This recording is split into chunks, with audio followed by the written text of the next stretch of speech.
নমস্কাৰ, মই কৈ আছোঁ আৰোগ্য physiotherapy and rehabilitation centre Nagaon অসমৰ পৰা। আজি এই ভিডিঅ'টোত আপোনালোকে দেখা পাইছে স্পাইনেল কৰ্ড ইঞ্জুৰিৰ পেচেণ্ট এজনৰ ৰিহেবিলিটেশ্যন হৈ আছে। মই স্পাইনেল কৰ্ড ইঞ্জুৰিৰ এৱেৰনেছৰ কাৰণে এই ভিডিঅ'টো আপোনালোকৰ লগত শ্বেয়াৰ কৰিছোঁ। যদিহে আপোনালোকৰ ফ্ৰেণ্ডছ এণ্ড ফেমিলিৰ মাজত কাৰোবাৰ স্পাইনেল কৰ্ড ইঞ্জুৰি হৈছে তেনেহ'লে এই ভিডিঅ'টো নিশ্চয় আপোনালোকে শ্বেয়াৰ কৰিব।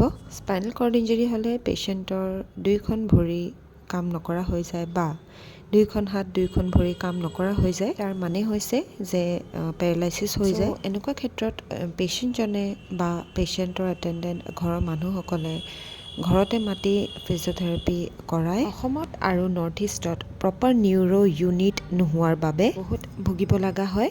গোটেই নৰ্থ ইষ্টৰ ভিতৰত এতিয়া নগাঁৱত আছে প্ৰপাৰ নিউৰ' ৰিহেবিলিটেশ্যন ইউনিট।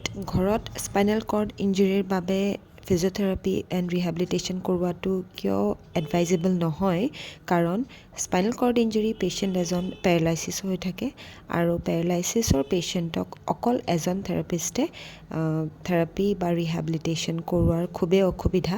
ঘৰতে এজন থেৰাপিষ্টে স্পাইনেল কৰ্ড ইঞ্জুৰিৰ পেচেণ্টৰ প্ৰগ্ৰেছ আনিব নোৱাৰা কাৰণ এটাই যে অকল এজন থেৰাপিষ্টে স্পাইনেল কৰ্ড ইঞ্জুৰি পেচেণ্টক গোটেইখিনি অকলে ৰিহেবিলিটেশ্যনৰ এক্সাৰচাইজখিনি দিবলৈ অসুবিধা হয়।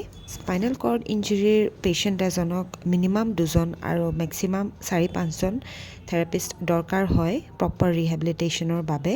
স্পাইনেল কৰ্ড ইঞ্জুৰিৰ পিছত লগে লগে প্ৰপাৰ ফিজিঅ'থেৰাপি এণ্ড ৰিহেবিলিটেশ্যন পালে তেওঁলোক 6 মাহ বা এবছৰৰ ভিতৰতে থিয় হ'ব পৰা হৈ যায়, খোজকাঢ়িব পৰা হৈ যায়।